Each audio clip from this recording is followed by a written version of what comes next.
Hello everyone, my name is Vikas and I'm back again from one of the leading IELTS institutes in Kurukshetra. It's called Insignia Overseas, and today, like I mentioned last time, we are going to talk a bit on IELTS speaking. Last time we spoke about some myths which are associated with this module, but today I am going to give you a 4-step trick in order to achieve a good band score when it comes to IELTS introductory part.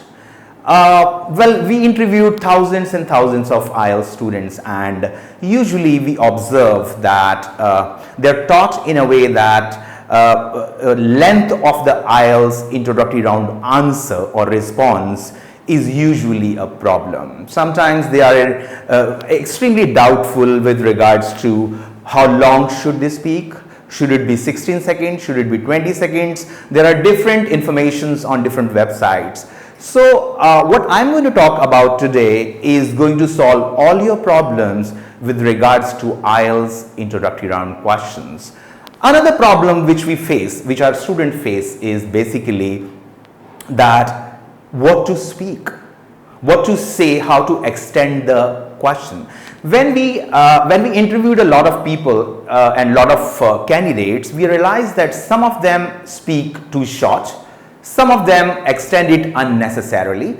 So these steps, when we implemented these steps on our students, and the results were really miraculous. We found that even a person who is not a very proficient speaker is able to talk about introductory round in a very efficient manner. So here it is, and this is not a lengthy formula or something which a student cannot remember. And in fact, understand that the examiner is not going to ask you this formula. Examiner is going to ask you questions which are based on this. And why am I even calling it a formula? It is just simple 4 steps which a student has to follow while answering, while responding to an IELTS introductory round question. So here we go. The first step is, I call it DOQ. It is called the demand of the question. I'm going to take a sample question with you. So for an instance, if the examiner is asking you, do you like to wear jeans? It's a very simple question. When I say the demand of the question, I mean the examiner, before any explanation, would like to know your choice or your preference. So when I say demand of the demand of the question here is yes or no, or sometimes or all the time. That is up to a candidate to choose whatever they want to choose. So that is called the demand of the question. Any explanation which you are going to give after fulfilling the demand of the question is absolutely, I would say, irrelevant if you're not fulfilling the demand of the question. So for example, like I said, do you like to wear jeans? Examiner would want to know yes and no or no. The second step is the first why or first because or first reason. So you could choose either of this. I have given these options for the understanding of the viewers and the understanding of the students. When I say the first why, and let's stick to the same question. The same question is, do you like to wear jeans? The examiner would want to know your first why or first because or first reason, either of these. So for example, if I'm answering this question, I'm going to give, and if I say yes, I love to wear jeans, I'm going to give a supporting idea which is going to be my first why or first because or first reason.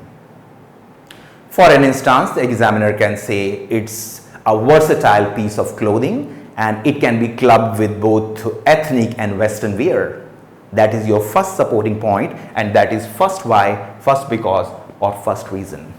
Here is a chance to use a connector. Usually students do not find space in the responses that where to use a connector. So it's a fair chance for you. When you connect with my first why or the second why, there is a scope that you must and you can use a connector. When I say a second why, usually what happens is the candidates usually stop by giving the first why or first because. They do not know that they have to extend this answer, and the examiner is expecting you to speak more. So when I say the second why, the question remains the same. You just need to tell me the second why you prefer or why do you like jeans. My second why could be probably, or you could simply make it up, because nobody is going to check facts like I mentioned in my previous video. Nobody is going to check the facts. Nobody is going to ask you the details on or an analysis on denims or jeans. The examiner is just want to know, just want to check your language. So a second why could be probably because of its durability. The fabric of jeans is so durable as compared to any other fabric as per se. I'm just quoting an example. And the last part, if I talk about, is additional information. You may be wondering, why am I telling you a step when a candidate has to be a natural free speaker? I'm telling these steps for the students who struggle in order to expand their response, or who think that the response is too short or too long.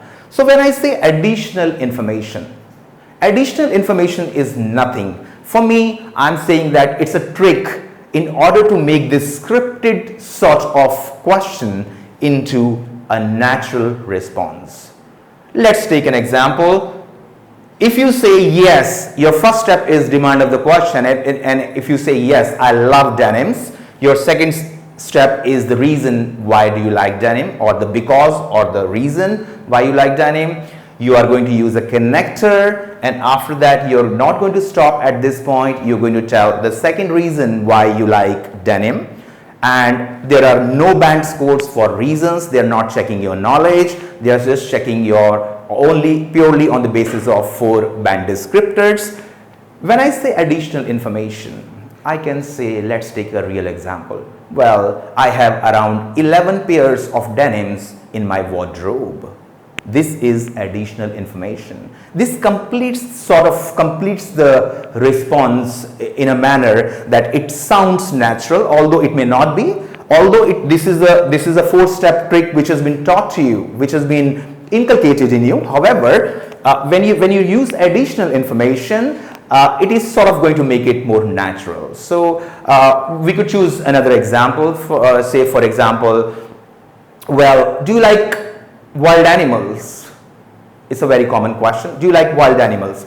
Let's look at it. Demand of the question. Yes, I love wild animals. Why? Because I find them very fascinating, and I am a wildlife lover or enthusiast, so I love wild animals.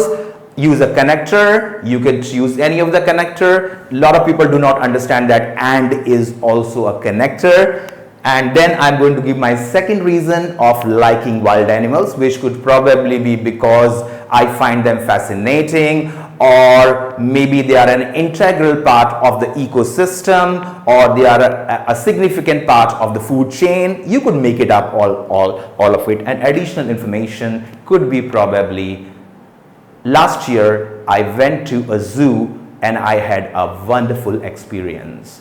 Examiner hasn't asked you additional information, but I think this is one step which makes it really natural. And I can guarantee you, when I practice with my students, I realize that when I tell them that they have to follow and complete their response following all the 4 steps, their responses come out to be marvelous.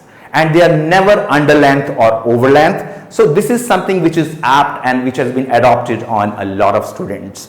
I'm going to be coming up with more tricks and tips like this, and these tips will not only boost your score, but they will also make you more comfortable in terms of responding to a certain part of IELTS speaking interview.